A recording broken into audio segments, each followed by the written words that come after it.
Mari kita masuk gerbang Tuhan. Dengan hati penuh dengan ucapan syukur kita memuji kebesaran nama Tuhan. Masuk gerbangnya bersyukur dengan penuh pujian, dengan penuh pujian. Bersuka di hadiratnya, nyanyi besarkan agung nama Dia. Puji tiuplah sangkakala, musik dan tarian, amin. Semua makhluk di bumi di surga dengan segenap hati angkat pujian, sebab Tuhan baik. Semua kita katakan, sebab Tuhan baik, amin. Sebab Tuhan baik, anugerahnya kekal selamanya. Sebab Dia baik, sebab Tuhan baik, sebab Tuhan baik. Sebab Tuhan baik, anugerahnya kekal selamanya. Semua kita katakan, kita masuk ke gerbang Tuhan dengan penuh pujian, dengan ucapan syukur. Haleluya. Masuk gerbangnya bersyukur dengan penuh pujian. Kami mau bersuka di hadiratnya, nyanyi besarkan agung namanya. Puji tiuplah sangkakala, musik dan tarian. Biar semua makhluk memuji Tuhan. Semua makhluk di bumi di surga dengan segenap hati angkat pujian, sebab Tuhan baik, sebab Tuhan baik, sebab Tuhan baik, anugerahnya kekal selamanya. Semua kita katakan, sebab Dia baik, sebab Tuhan baik, sebab Tuhan baik, sebab Tuhan baik, anugerahnya kekal selamanya. Kita katakan, sebab Dia baik, sebab Tuhan baik, haleluya. Sebab Tuhan baik, sebab Tuhan baik, anugerahnya kekal selamanya. Sekali lagi bersama, sebab Dia baik, sebab Tuhan baik, sebab Tuhan baik, sebab Tuhan baik, anugerahnya kekal selamanya. Sebab Dia baik, sebab Tuhan baik, anugerahnya kekal selamanya. Dengan seberapa kali kita katakan, sebab Tuhan baik, anugerahnya kekal selamanya. Haleluya. Kami mau terus memuji-muji nama-Mu Bapa. Haleluya. Kita berikan sorak-sorai kemuliaan bagi Allah kita. Haleluya.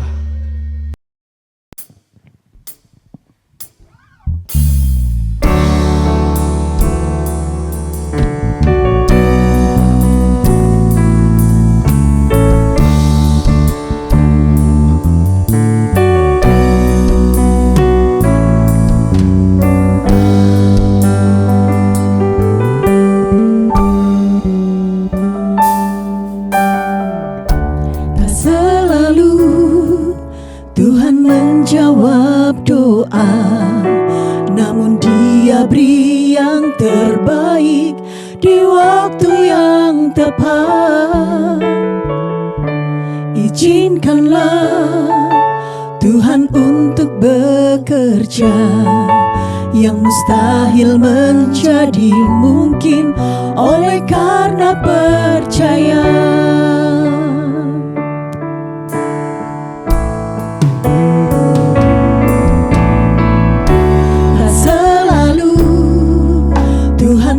Jawab doa, namun Dia beri yang terbaik di waktu yang tepat. Izinkanlah Tuhan untuk bekerja, yang mustahil menjadi mungkin oleh karena percaya. Yesus mendengar lebih dari yang ku doakan. Yesus menjawab lebih dari yang ku harapkan. Dengan caranya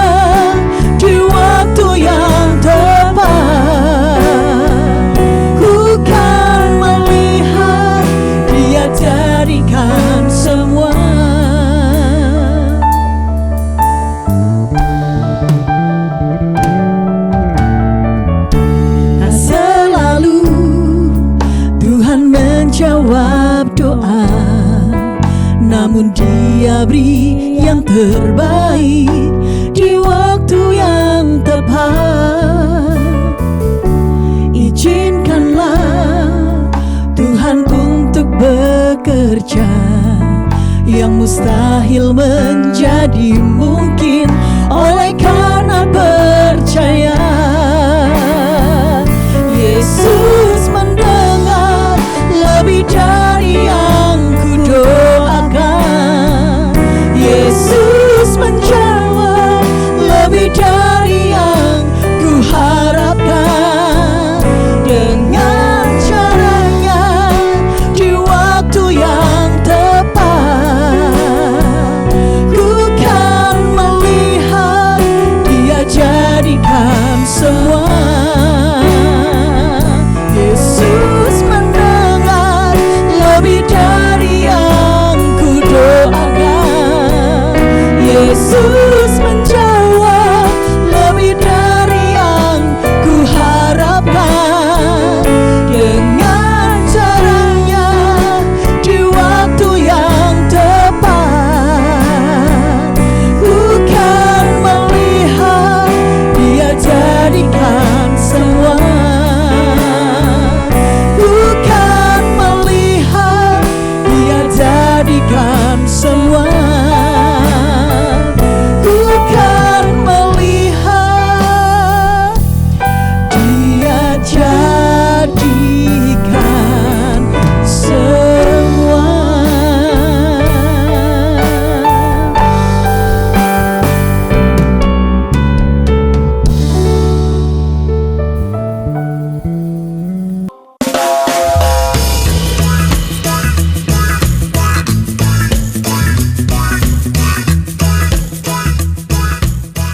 Shalom, selamat malam anak-anak.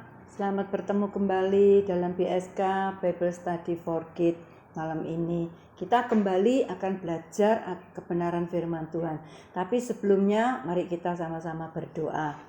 Terima kasih Bapak yang baik buat kesempatan yang indah malam ini. Kalau kami boleh kembali belajar akan kebenaran firman-Mu, Tuhan urapi setiap kami, urapi kami hamba-Mu sebagai pemberita firman-Mu maupun juga anak-anak kami yang mendengar. Biar Engkau mengurapi hati mereka supaya mereka boleh mengerti apa maksud daripada kebenaran firman-Mu dan melakukannya. Terima kasih Bapak, terima kasih. Jauhkan segala perkara yang jahat, jauhkan roh-roh jahat yang bukan dari Engkau, yang ingin mencuri kebenaran firman-Mu. Kami tolak dalam nama Tuhan Yesus.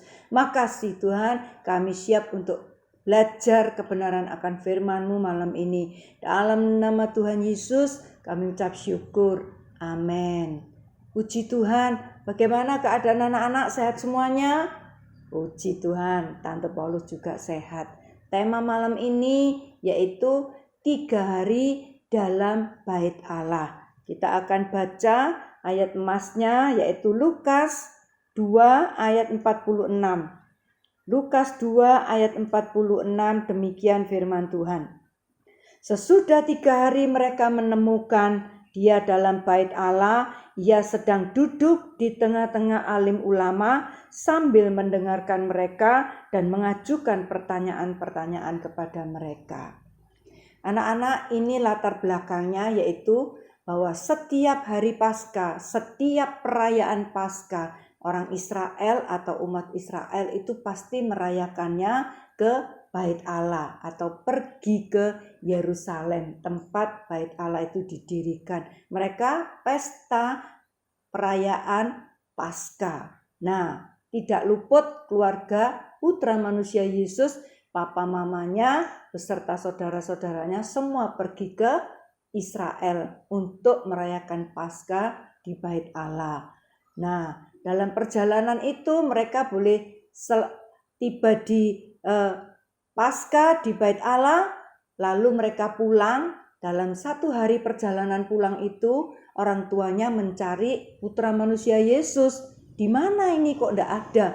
Mereka tanya pada saudara-saudaranya, mereka juga tanya pada kenal-kenalannya, tetapi mereka tidak menemukan putra manusia Yesus. Lalu orang tuanya berinisiatif untuk kembali ke Yerusalem, kembali ke Bait Allah untuk mencari di sana. Dalam 3 hari kemudian mereka baru tiba di Bait Allah dan mereka menemukan Putra Manusia Yesus sedang duduk dan berdiskusi bersama alim ulama, yaitu mereka memberikan Putra Manusia Yesus memberikan pertanyaan dan mereka menjawab, Putra Manusia Yesus ditanya dan juga menjawab. Jadi terjadi diskusi.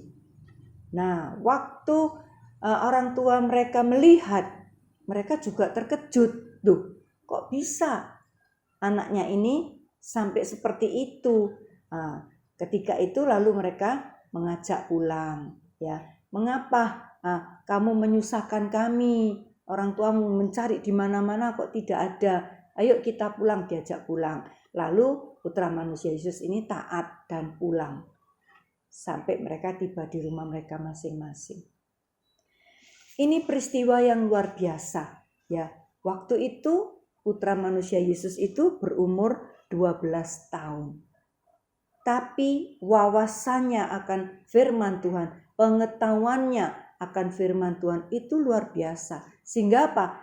Sehingga selama 3 hari orang tua perjalanan pulang mencari kembali itu 3 hari sampai tiba di Yerusalem kembali. Itu berarti selama 3 hari Putra Manusia Yesus ini ada di Bait Allah sedang berdiskusi, tukar pendapat atau tukar pikiran dengan para alim ulama. Apa itu para alim ulama itu? Alim ulama yaitu orang yang pandai dalam pengetahuan agama, antara lain orang-orang Saduki, orang-orang Farisi, terus imam-imam, ahli Taurat, itu antara lain orang-orang yang seperti itu yang sedang diskusi dengan Putra Manusia Yesus. Ya, kalau pertanyaan atau jawaban Putra Manusia Yesus ini tidak berarti, maksudnya tidak ada ilmunya, tidak ada kebenaran firman Tuhannya, mungkin gak sampai 3 hari. Berapa jam sudah ditinggalkan. Karena apa? Boring, bosan, gak ada artinya. Tanya jawab ini, diskusi ini. Tetapi itu Putra Manusia Yesus punya sesuatu, punya firman Tuhan, punya wawasan tentang firman Tuhan. Sehingga diskusi itu sangat gayeng, bahasa Jawanya tanam tanda kutip, sangat asik. Ya, mereka lakukan dan itu membuat mereka sangat tercengang. Kok bisa ya Putra Manusia Yesus ini seperti ini, luar biasa. Apa rahasianya ya? Kalau kita melihat ada 3 hal ya. Ada 3 hal yang ingin Tante ceritakan. Apa rahasianya Putra Manusia Yesus ini sehingga menjadi orang yang hebat di usianya 12 tahun ya. Kalau kita melihat tradisi atau kebiasaan di zamannya orang Israel itu 0 sampai 5 tahun itu mereka sudah mulai belajar menghafalkan huruf-huruf. 5 sampai 10 tahun mereka sudah mulai menghafalkan ayat-ayat firman Tuhan. Dan 10 tahun sampai 15 atau sampai 17 tahun mereka sudah harus hafal di luar kepala 5 buku kitab Musa atau disebut Pentateuch. Dan mungkin waktu sekolah mungkin 100 anak. Dalam tahun seleksi pertama berapa yang gugur dan selanjutnya. Anak-anak yang cerdas, anak-anak yang pandai itu bisa menghafalkan 5 buku Musa. Kejadian, Keluaran, Imamat, Bilangan, Ulangan di luar kepala. Itu ada sekolahnya namanya Talmud. Kalau terus diteruskan mereka cerdas dan terus sekolah, nanti lulus punya gelar rabi. Itu sudah tertinggi. Berarti seorang rabi itu seorang yang menguasai akan firman Tuhan, akan Alkitab, akan kitab Taurat. Ya, itu luar biasa. Salah satunya termasuk putra manusia Yesus. Jadi sejak kecil dia sudah disekolahkan, sudah belajar tentang firman Tuhan sangat mendalam. Sehingga waktu umur 12 terjadi diskusi, putra manusia Yesus mampu. Ya, mampu, itu luar biasa. Jadi rahasia yang pertama, putra manusia Yesus itu limpah akan firman Tuhan. Penuh, limpah. Bukan cuma pengetahuan saja, tapi saya yakin dia melakukannya, kebenaran firman Tuhan itu. Jadi limpah, sangat limpah dalam hidupnya. Dia sudah belajar yang mendalam tentang firman Tuhan, tentang Taurat dan sebagainya, ya, kitab-kitab yang lain. Bukan cuma hafal 5 kitab, tapi kitab-kitab yang lain. Itu mereka pelajari, ya. Kita baca dalam Yohanes 8 ayat 31. Yohanes 8 ayat 31. Demikian firman Tuhan. Maka katanya kepada orang-orang Yahudi yang percaya kepadanya, jikalau kamu tetap dalam firman-Ku, kamu benar-benar adalah murid-Ku. Tetap dalam firman-Ku, berarti hidupnya di dalam firman Tuhan, mengisi hidupnya dengan firman Tuhan, maka dia adalah murid-murid-Ku. Kita baca dalam Matius 4 ayat 4. Demikian firman Tuhan. Matius 4 ayat 4. Tetapi Yesus menjawab, ada tertulis, manusia hidup bukan dari roti saja, tetapi dari setiap firman yang keluar dari mulut Allah. Ya, yang pertama rahasianya putra manusia Yesus bisa berdiskusi di bait Allah selama 3 hari di dalam bait Allah. Yang pertama yaitu limpah akan firman Tuhan. Hidup di dalam firman Tuhan. Kalau kita melihat saudara-saudara, adik-adik semuanya, manusia ini terdiri dari 2. Manusia jasmani, tubuh ini perlu makan nasi, makan kue, makan lauk pauk dan sebagainya supaya bisa hidup. Tapi juga sisi lain, manusia ini ada manusia dalam, manusia rohani. Itu tidak bisa diberi makan nasi terus kenyang, tidak bisa. Apa yang dimakan? Yaitu harus diberi makan firman Tuhan. Artinya bukan kita terus makan Alkitab kita telan, bukan. Makan dalam tanda kutip, baca, belajar, isi hidup rohani ini dengan firman Tuhan. Maka hidup ini akan puas. Kalau manusia rohani kita nggak kita pelihara, nggak kita beri makan, ya lemes. Artinya kita nggak mampu melakukan kebenaran firman Tuhan. Kita nggak mampu mengaplikasikan firman Tuhan dalam hidup kita. Menjadikan firman Tuhan daging. Gaya hidup kita nggak mampu. Sebab itu adik-adik, saudara-saudara semuanya, ayo kita. Jangan bosan. Baca firman Tuhan sebanyak-banyaknya. Nggak akan rugi. Nggak akan terus, kalau kita baca firman Tuhan menjadi orang yang antik. Tidak. Orang yang mengerti firman Tuhan terus jadi orang yang aneh, antik. Tidak. Justru kebalikannya, kalau kita baca firman Tuhan, kita limpah akan firman, menjadi orang yang efektif. Orang yang berarti mengisi hidup ini dengan benar. Baca firman Tuhan. Kalau 1 hari 7 fatsal, 1 tahun kejadian sampai wahyu selesai. Ayo baca anak-anak. Tante Paulus sampai hari ini baca. Baca, putar terus firman Tuhan itu dalam hidup kita. Itu akan membuat hidupmu menjadi berarti dan membuat hidupmu efektif. Ya, jadi yang pertama yaitu putra manusia Yesus itu limpah, mulai kecil sudah disekolahkan. dan hidupnya taat akan firman itu, dihidupi, jadi limpah dengan firman Tuhan ya. Jadi jangan sampai kita tidak punya firman dalam hidup ini, gak pernah baca, gak pernah isi hidup ini dengan firman Tuhan. Baca setiap hari ya. Kenapa kita butuh firman Tuhan? Kenapa kita harus baca firman Tuhan? Karena firman Tuhan itu adalah Allah sendiri. Jadi firman Tuhan, Alkitab ini bukan pendapat manusia, bukan pikiran manusia, sekalipun yang menulis manusia, tapi diilhamkan oleh Roh Kudus. Roh Kudus yang menaruh dalam pikiran orang itu, lalu orang itu menulis. Jadi bukan pendapatnya dia sendiri, bukan idenya sendiri, tetapi itu adalah firman ya. Sebab itu kita butuh firman. Kita baca ayatnya. Yohanes 1 ayat 1. Demikian firman Tuhan. Pada mulanya adalah firman.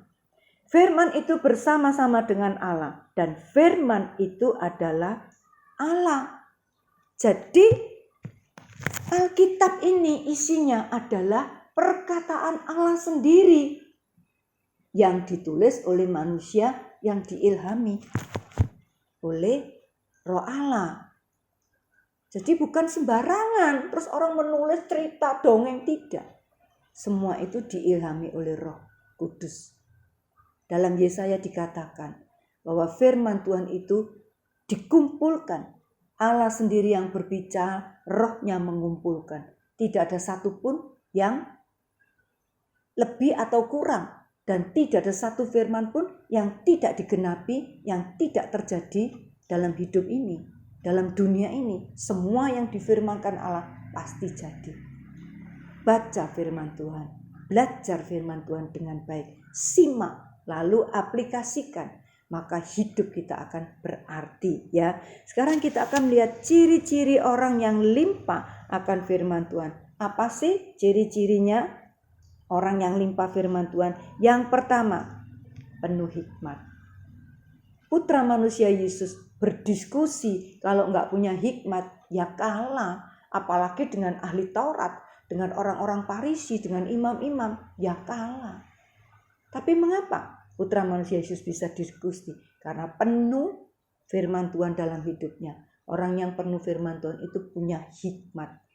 Hikmat itu sekalipun orang pandai secara sekuler, sekolahnya S3, S berapa, belum tentu orang itu punya hikmat Allah. Hikmat itu adalah pikiran Allah. Hikmat itu adalah orang yang berkenan kepada Tuhan, yang bisa membedakan mana yang benar, mana yang salah. Itu orang yang punya hikmat. Dalam setiap hidup ini mengambil keputusan, adik-adik, saudara-saudara, kita butuh hikmat Tuhan. Kalau tidak, kita mudah tersesat, mudah melakukan perkara-perkara dosa. Orang yang limpah firman Tuhan pasti punya hikmat. Anda kasih contoh dalam Daniel ya. Kita baca Daniel 6 ayat 5. Daniel ini seorang yang penuh dengan hikmat. Daniel 6 ayat 5 demikian firman Tuhan. Maka berkatalah orang-orang itu, kita tidak akan mendapat suatu alasan dakwaan atau mencari kesalahan Daniel terhadap Daniel yang bisa dicari kesalahannya lalu didakwa, lalu dijebloskan atau disalahkan dalam kehidupan Daniel ini, kecuali dalam hal ibadahnya kepada Allahnya. Jadi waktu Daniel ada dalam pemerintahan Raja Darius, yaitu kerajaan Medi, Parsi dan Media itu ya. Mereka apa? Daniel ada di tengah-tengah itu, di dalam pemerintahannya. Dan orang-orang di sekitarnya itu 120 menteri itu iri. Karena apa? Kerjanya Daniel baik, tidak ada salahnya, perfect. Apa yang dilakukan Daniel tidak ada kesalahannya. Jadi mereka susah untuk mencari atau menjatuhkan Daniel melalui kesalahan-kesalahan pelanggarannya. Tidak ada. Bagaimana dengan adik-adik dan saya? Bagaimana saudara dengan saya? Apakah orang banyak menemukan kesalahan kita sehingga bisa menjatuhkan kita? koreksi hidup ini. Jangan kita hidup dalam dosa. Jangan kita jatuh bangun dalam dosa. Jangan kita melakukan hal-hal yang dosa, yang tidak berkenan kepada Allah. Itu orang lain mudah menuduh kita. Orang lain mudah mencari kesalahan kita. Tapi biar kita mau meniru hidup seperti Daniel. Tidak ada kesalahan yang bisa dilihat, yang bisa dicari-cari. Sehingga bisa menjatuhkan Daniel. Tidak ada. Kecuali dalam ibadahnya. Artinya gini, Daniel seorang yang taat. Dia pasti tidak akan melanggar firman Allah. Dia pasti tidak akan melanggar hal-hal yang di luar firman. Dia pasti tidak akan menyakiti hati Tuhan dengan hidup dalam dosa. Itu musuhnya tahu. Dan itu dibuat alasan, dibuat jebakan. Lalu mereka semua datang kepada Raja Darius. Raja Darius keluarkan perintah dalam 1 bulan ini. Semua pembesarmu, semua orang-orang yang di pemerintahanmu tidak kalau punya masalah, punya persoalan, tidak boleh berdoa kepada dewa-dewanya. Tapi kalau punya masalah harus minta pendapat atau pertolongan dari Raja Darius sendiri. Ini suatu peraturan yang menurut tante ya, terlalu kekanak-kanakan. Suatu peraturan yang dibuat-buat. Dan Daniel bukan orang yang bodoh. Waktu peraturan itu keluar, Daniel pikir ini bukan sesuatu yang perlu dihindari. Ini satu kebodohan. Bagi Daniel ini satu kebodohan, satu jebakan yang Daniel sudah tahu arahnya kemana. Karena apa? Daniel punya firman. Daniel cinta akan firman Tuhan. Dan dia punya hikmat. Dia tidak takut dengan peraturan seperti itu. Kalau orang yang melanggar dalam 1 bulan ini, ada yang kedapatan berdoa kepada dewanya atau minta tolong kepada orang lain, hukumannya masuk gua singa. Masuk gua singa. Tapi Daniel tidak takut. Sekalipun dijebak. Daniel tetap melakukan berdoa. Bahkan jendelanya dibuka. Ini wasiat lama. Adik-adik ya, mereka berkiblat atau mengarahkan hidupnya, pandangannya, tubuhnya ini diarahkan berkiblat ke Yerusalem. Sekalipun dia ada di luar negeri. Di negeri Parsia ini, Merdi dan Parsia ini di kerajaan Darius. Jadi mereka tetap dibuka jendelanya berdoa.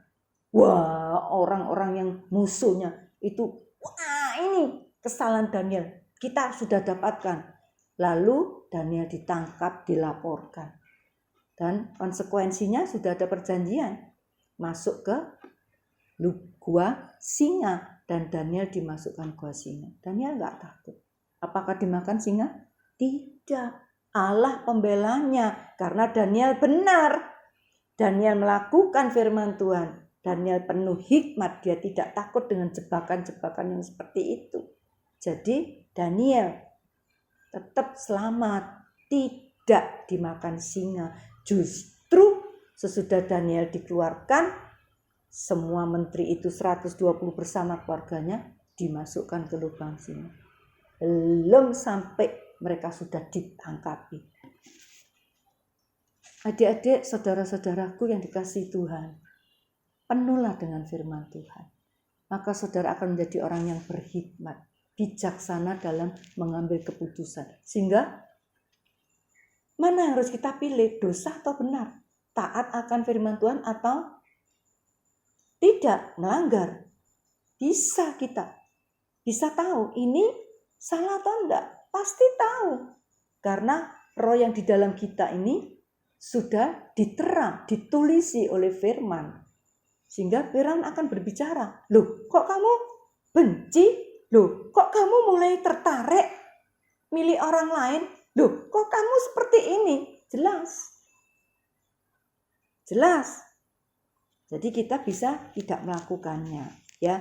Yang kedua, ciri yang kedua. Apa ciri yang kedua? Yaitu punya terang hidup. Ciri yang kedua, yaitu punya terang hidup. Kita baca dalam Mazmur 119 Ayat 105 ini ayat yang terkenal ya, pasti bisa ya. Firman-Mu itu pelita bagi kakiku dan terang bagi jalanku. Firman itu pelita. Kalau kaki kita ada pelita atau katakanlah senter. HP yang punya nyala itu, senternya itu taruh di kaki kita. Nggak mungkin kita jalan ke sandung. Nggak mungkin kita nggak tahu kalau di depan kita itu ada lubang.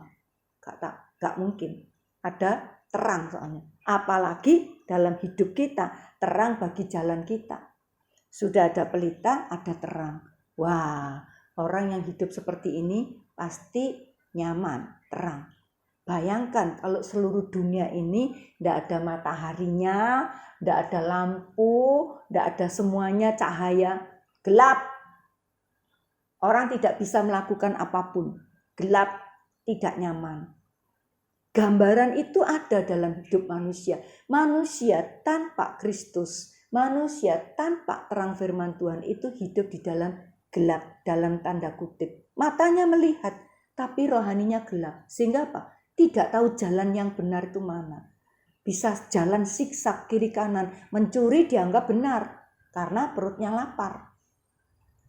Mungkin orang yang dicuri barangnya, mungkin mencuri bakpao 1, terus dia kepegang, terus dia sorry nggak punya uang, lapar, masih bisa dimaafkan.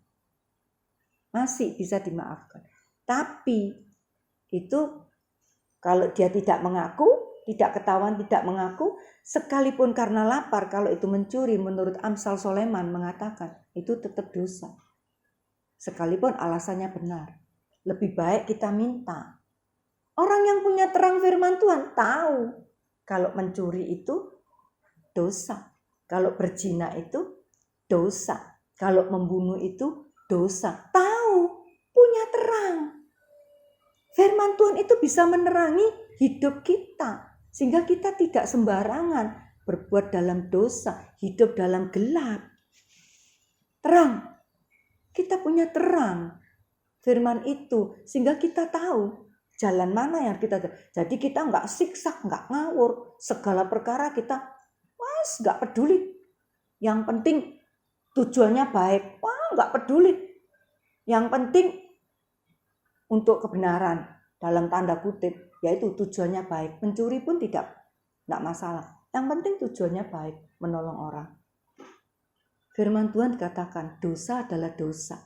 Sekalipun tujuannya baik. Korupsi tidak apa-apa. Kan amal, bagi-bagi. Firman Tuhan tidak mengajar seperti itu. Korupsi tetap dosa. Kalau kita mau share, berbagi, ya dari diri kita sendiri. Dari hasil kita sendiri. Nggak perlu berapa besarnya. Yang penting kita bisa berbagi. Ada terang dalam hidup ini. Jalannya benar. Karena punya firman. Jadi kita punya jalan kebenaran itu. Karena firman Allah itu adalah kebenaran. Dan kita dikatakan oleh, kita baca dalam Efesus 5 ayat 8 sampai 11.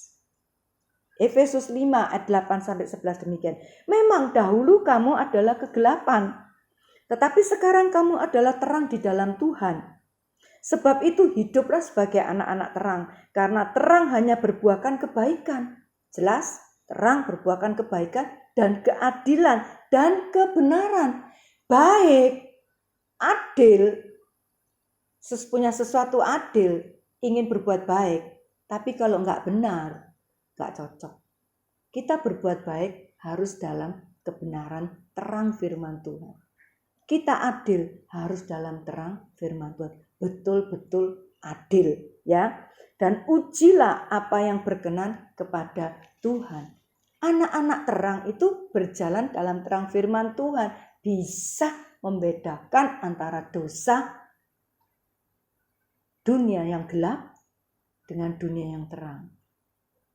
Contoh, Tante ambil contoh Yusuf. Dalam Kejadian 50 kita baca ya, ayat yang indah. Kejadian 50 ayat yang 19-20. Tetapi Yusuf berkata kepada mereka, janganlah takut, sebab aku inikah pengganti Allah?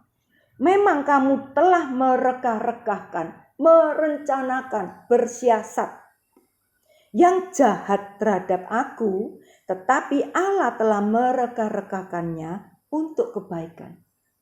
Dengan maksud melakukan seperti yang terjadi sekarang ini, yaitu memelihara hidup suatu bangsa yang besar. Adik-adik, saudara-saudara semua tahu tuh tentang ceritanya tentang Yusuf. Yusuf kecil di rumah diiri dengan saudara-saudaranya. Dijual. Lalu dimasukkan penjara oleh istri Potifar dan sebagainya. Ketika dia keluar sebagai pembesar, dia punya power, dia punya kuasa. Mungkin dia pertama bisa gini, istrinya Potifar ditangkap karena dia memfitnah saya. Kedua, ngirim pasukannya untuk ke rumahnya, tangkap saudara-saudaranya yang dulu berbuat jahat sama dia. Bisa. Yusuf punya power, punya kuasa waktu itu. Tapi Yusuf tidak melakukan itu. Yusuf memberikan pengampunan tuntas. Yusuf punya firman. Yusuf hidup dalam terang. Bahwa kejahatan tidak boleh dibalas dengan kejahatan. Pembalasan itu ada di tangan Allah. Yusuf mengerti. Sebab itu dia ngomong. Ketika papanya sudah meninggal, saudara-saudaranya takut. Siapa tahu papa kita sudah meninggal, Yusuf terus berbalik. Dia ingat akan perbuatan kita. Lalu dia balas. Dia datang kepada Yusuf, dia minta pengampunan. Terus Yusuf ngomong, sudah lupakan itu, aku sudah mengampuni. Gak usah, memang kamu dulu merencanakan kejahatan buat saya. Tapi sebetulnya itu Allah yang merencanakan. Supaya apa? Supaya aku bisa menghidupi keluarga yang besar ini. Di tengah-tengah kelaparan saat itu yang terjadi di Israel, di Mesir, di mana-mana, di sekitarnya terjadi kelaparan. 7 tahun. Sebab itu Yusuf berkata, bukan kamu toh, tapi itu ada andil kerjanya Allah untuk kalian semuanya.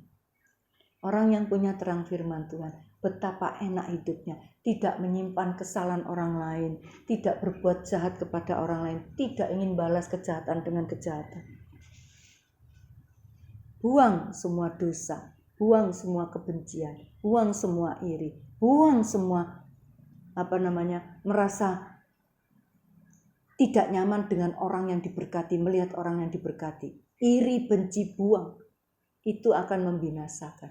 Kita adalah anak-anak terang. Dulu kita gelap, tapi sekarang setelah ditebus oleh Tuhan Yesus di atas kayu salib dengan kematiannya, darahnya menebus dosa kita, kita dijadikan anak-anak yang terang. Hiduplah dalam terang. Jangan mau kembali di bawah kutuk dosa. Ya, itu penting, ya. Apalagi rahasianya, ya. Limpah akan firman Tuhan, dan ciri-ciri orang yang punya firman Tuhan itu pasti punya hikmat, hidup dalam terang. Terus apalagi ciri-cirinya? Punya janji-janji Allah.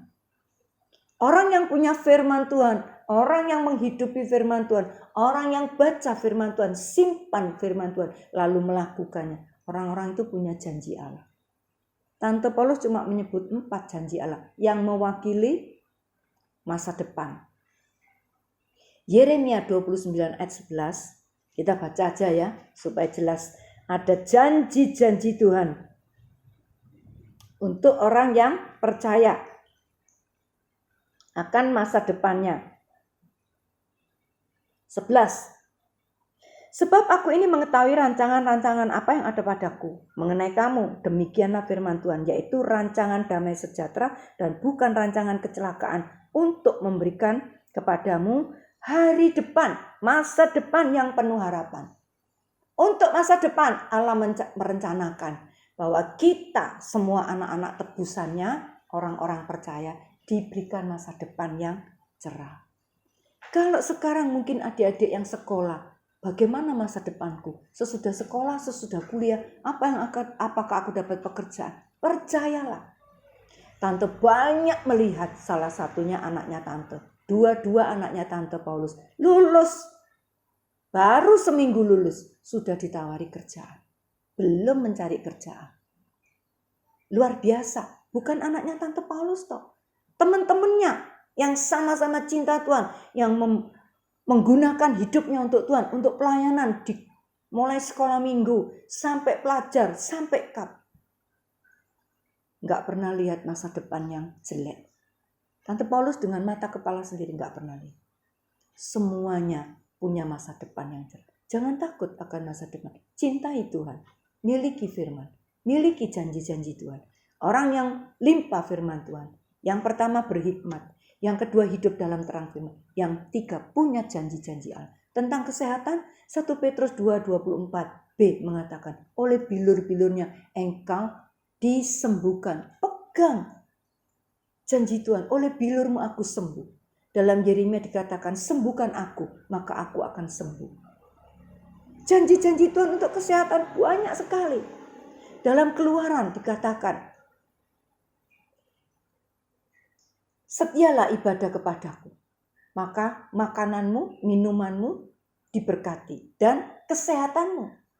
Semua sakit penyakit orang yang menimpa bangsa Mesir dijauhkan dari orang Israel, termasuk kita. Miliki janji-janji Tuhan. Karena itu memang diberikan buat saudara dan saya. Tapi jangan cuma terima janji. Syaratnya ada, yaitu cinta firman Tuhan, melakukan firman Tuhan. Maka janji-janji Tuhan itu akan menjadi kenyataan. Milik kita, menjadi milik kita. Yang keempat, diberi kuasa. Markus 16:17. Kita baca ya. Ini juga ayat-ayat yang indah. Ya.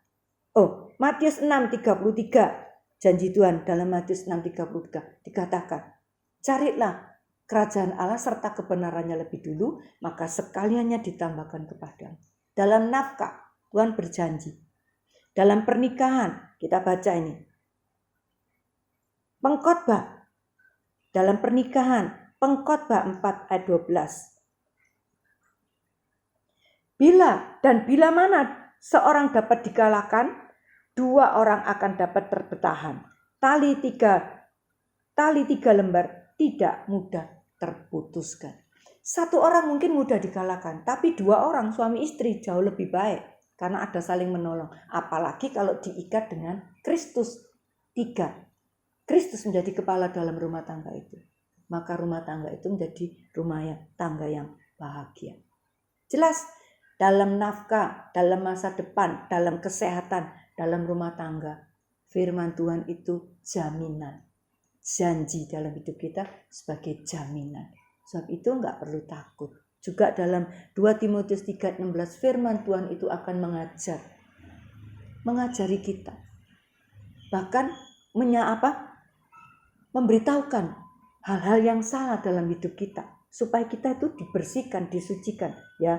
2 Timotius 3:16 mendidik kita sehingga kita menjadi orang-orang yang pandai. Segala tulisan yang diilhamkan Allah memang bermanfaat untuk mengajar, untuk menyatakan kesalahan, untuk memperbaiki kelakuan dan untuk mendidik orang dalam kebenaran. Jelas? Dengan demikian tiap-tiap manusia kepunyaan Allah diperlengkapi untuk setiap perbuatan baik. Diajar, dididik, dinyatakan yang salah, maka kita akan menjadi orang-orang yang benar. Janji-janji ini pegang, maka kita akan kuat, tidak perlu takut. Yang keempat, orang yang punya firman itu ada kuasa, ya. Ada kuasa. Dalam Ibrani 4 ayat 12 kita baca. Ibrani 4 ayat 12. Ayat-ayat ini biar kita simpan dan kita lakukan dalam hidup kita. Ya, Ibrani 4:12. Sebab firman Allah hidup dan kuat dan lebih tajam dari pedang bermata 2. Manapun dia menusuk amat dalam sampai memisahkan jiwa dan roh, sendi-sendi dan sumsum, dan ia sanggup membedakan pertimbangan dan pikiran hati kita. Ada kuasa. Dalam Markus dikatakan ada kuasa. Meminjak ular, kalajengking, minum apa racun, mendoakan orang sakit. Itu firman Tuhan. Kalau kita memiliki itu, maka kita bisa mendoakan orang lain. ada kuasa dalam firman Tuhan, ada kesembuhan. Ya, janji-janji Tuhan ini luar biasa. Jadi ingat, ciri-ciri orang yang penuh firman Tuhan, makanya putra manusia Yesus luar biasa. Walaupun umur 12 tahun, karena dia punya firman, punya hikmat, punya terang dalam hidupnya, dan punya janji-janji Allah. Ada kuasa di dalam hidupnya. Ketika putra manusia Yesus sudah masuk dalam pelayanan, luar biasa.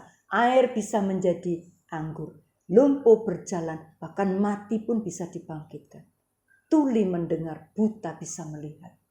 Tidak ada yang mustahil bagi orang yang percaya dan bagi kuasa Allah dalam hidup orang percaya. Ya, puji Tuhan. Kita akan sekarang melihat selanjutnya, ya. Apa rahasianya putra manusia Yesus bisa berdiskusi dengan alim ulama, dengan orang-orang yang punya gelar dalam agamanya, ahli Taurat, imam-imam, tokoh-tokoh agama. Apa rahasianya? Yang pertama, limpah akan firman Tuhan. Yang kedua, taat. Ya, Tante tadi sudah ceritakan, ya. Kita baca ayatnya. Kita baca ayatnya Lukas 2 ayat 51. Lukas 2 ayat 51. Lalu ia pulang bersama-sama mereka ke Nazaret. Sebetulnya ini ayat 49, ya. Jawabnya kepada mereka. Ayat 48. Dan ketika orang tuanya melihat dia, tercenganglah mereka. Lalu kata ibunya kepadanya, "Nak, mengapa engkau berbuat demikian terhadap kami? Bapakmu dan aku dengan cemas mencari engkau." Tetapi jawabnya, ya, Yesus menjawab putra manusia, "Mengapa kamu mencari aku? Tidakkah kamu tahu bahwa aku harus berada di dalam rumah Bapakku?" Tetapi mereka tidak mengerti apa yang dikatakannya kepada mereka itu. Lalu ia pulang bersama-sama mereka ke Nazaret, dan ia tetap hidup dalam asuhan orang tuanya mereka. Dan ibunya menyimpan semua perkara itu di dalam hatinya.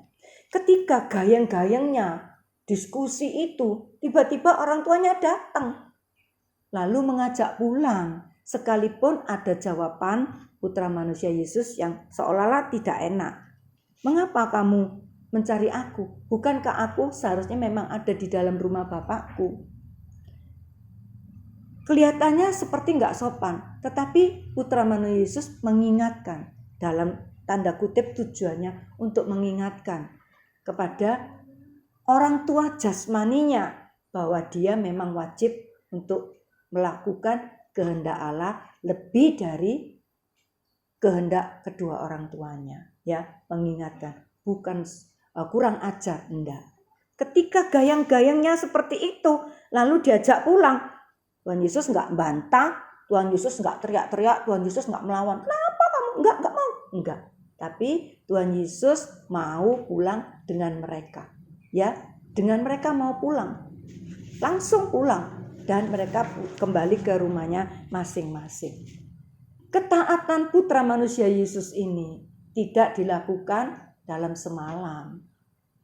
Sifat taat ini di dalam putra manusia Yesus yang umur 12 tahun itu sudah kelihatan. Itu tidak dalam waktu semalam, tidak, tapi sudah dilatih mulai dari kecil.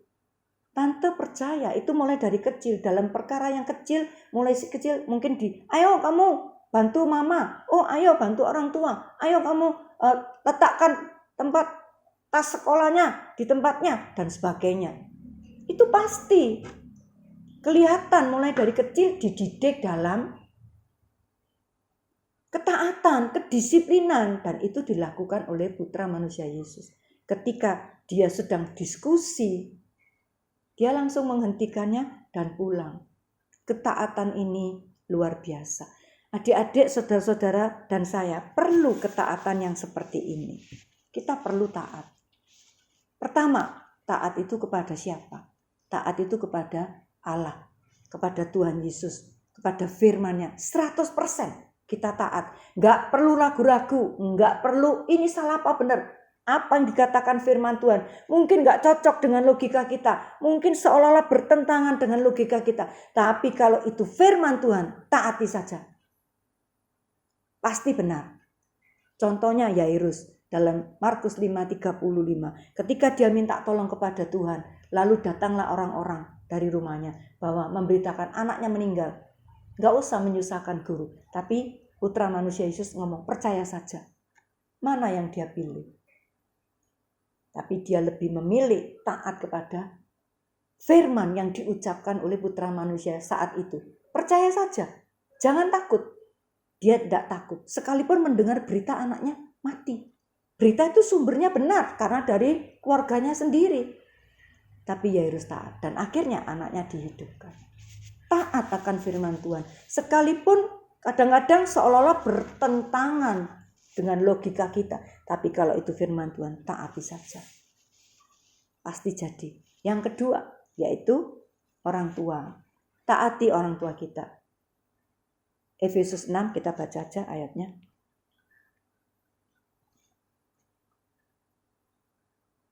Efesus 6 ayat 1 sampai 3. Efesus 6 ayat 1 sampai 3. Demikian firman Tuhan. Hai anak-anak, taatilah orang tuamu di dalam Tuhan, karena haruslah demikian. Hormati dan sebagainya supaya kamu panjang umur diberkati. Taatilah akan orang tuamu, karena yaitu yang paling benar di dalam firman Tuhan. Sekalipun kalau mungkin orang tua kita sudah kenal Tuhan atau tidak kenal Tuhan, kita harus tetap taat kepada orang tua. Selama nasihatnya, didikannya tidak menyimpang dari firman Tuhan. Tante pernah mendengar, ya, kalau orang tua itu supaya anaknya tidak dibully, takut dibully. Ketika anaknya bermain-main lalu pulang nangis, oh iya aku soalnya digasak, dipukul sama temanku. Orang tuanya marah. Bahkan dia bisa dipukuli sama orang tuanya. Suruh kembali. Balas itu anak itu. Maksudnya baik. Supaya anaknya tidak jadi bulan-bulanan dibully terus menerus. Jadi maksudnya baik, mengajari anaknya berani. Tapi caranya tidak cocok dengan firman Tuhan. Nasihat-nasihat yang seperti ini tidak perlu ditiru, tidak perlu ditaati. Tapi kalau nasihat itu cocok dengan firman Tuhan, kita harus taat kepada orang tua kita. Sekalipun orang tua kita itu belum kenal Tuhan. Ya, taat. Kalau kita melihat contoh dalam Hakim-Hakim 17 ayat 1 dan 2 itu. Ada seorang ibu, dia mengutuki, siapa yang mencuri uangku ini? Dikutuki. Tapi waktu anaknya ngaku, aku ibu yang mencuri. Lalu dia tidak mengutuki, tidak marah sama anaknya. Tapi wah, kamu anak yang baik, diberkati. Ya, kita baca supaya adik-adik tahu bahwa ini adalah nasihat yang salah. Hakim-Hakim 17 ayat 1. Ada seorang dari pegunungan Efraim, Mika namanya. Berkata ia kepada ibunya, uang perak yang 1.100 itu yang diambil orang daripadamu. Dan yang karena itu kamu ucapkan kutuk. Aku sendiri mendengar ucapanmu itu. Memang uang itu ada padaku. Jadi ketika kehilangan 1.100 uangnya itu, 1.100 perak keping itu, ibunya mengutuki dan anaknya mendengar. Kalau ibunya mengutuki orang yang mencuri, tapi waktu anaknya ngaku, memang uang itu ada padaku, akulah yang mengambilnya. Lalu kata ibunya, diberkatilah kiranya anakku oleh Tuhan. Ini ibu yang bodoh, ibu yang gak takut sama Tuhan. Dengan seperti itu akhirnya anaknya binasa. Karena apa? Tidak membenarkan dari yang kecil. Salah kamu. Tidak dimintakan ampun, tambah justru dikatakan diberkati. Sesuatu yang salah ini. Jadi kita harus taat akan orang tua sesuai yang selama tidak bertentangan dengan firman Tuhan. Ya.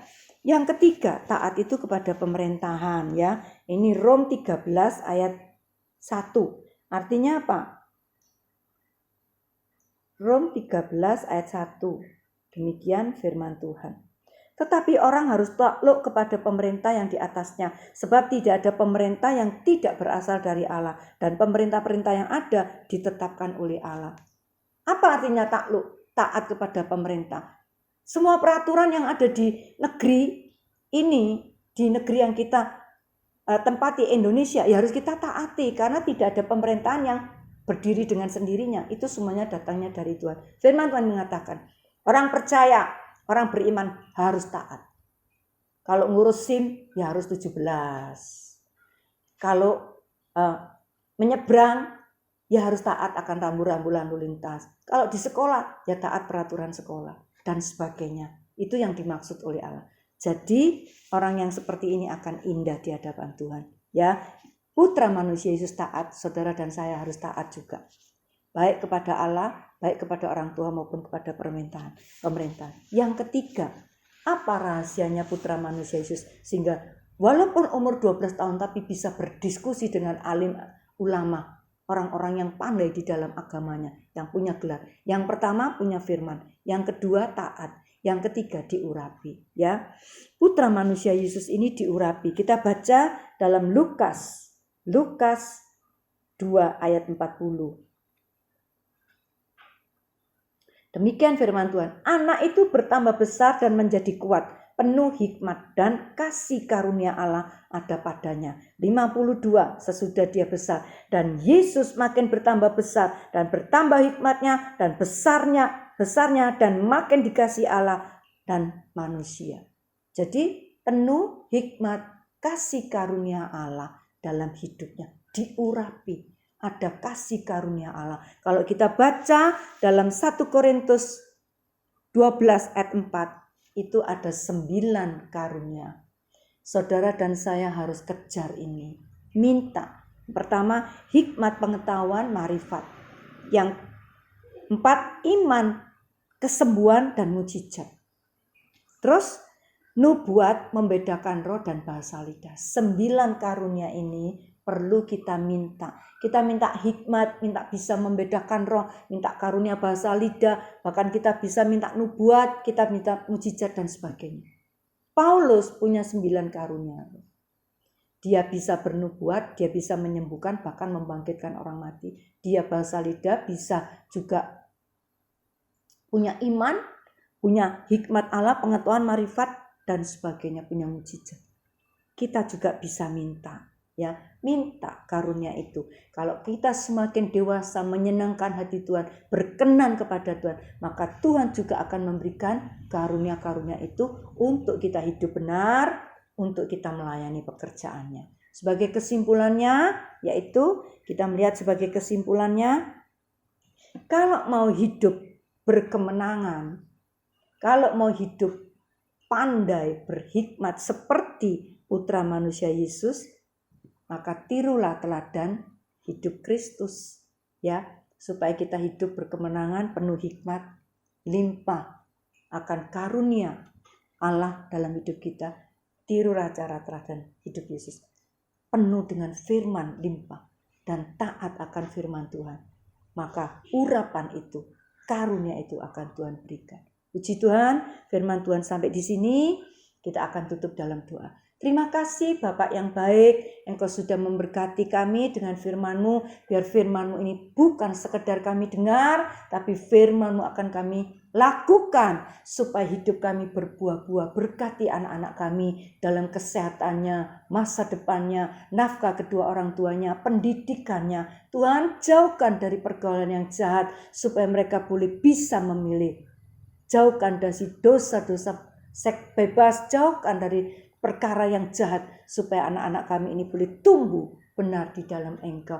Berkati mereka Tuhan, berkati anak-anak kami ini. Terima kasih Bapak yang baik, kami serahkan anak-anak kami ke dalam tangan-Mu, karena Engkau yang peduli, Engkau yang mengasihi mereka. Terima kasih Bapak, dalam nama Tuhan Yesus kami mengucap syukur. Sebelum kita akhiri, ayo kita terima berkat dari Allah. Angkat kedua tangan kalian dan terimalah berkat dari Allah, yaitu kasih dari Allah Bapa, anugerah daripada Tuhan Yesus Kristus, dan persekutuan dalam Roh Kudus, penuh hikmat, sukacita, damai sejahtera yang menyertai kalian sampai Tuhan Yesus datang kembali. Berkat ini diberikan dalam nama Tuhan Yesus Kristus. Haleluya. Amin. Puji Tuhan, sampai ketemu minggu depan.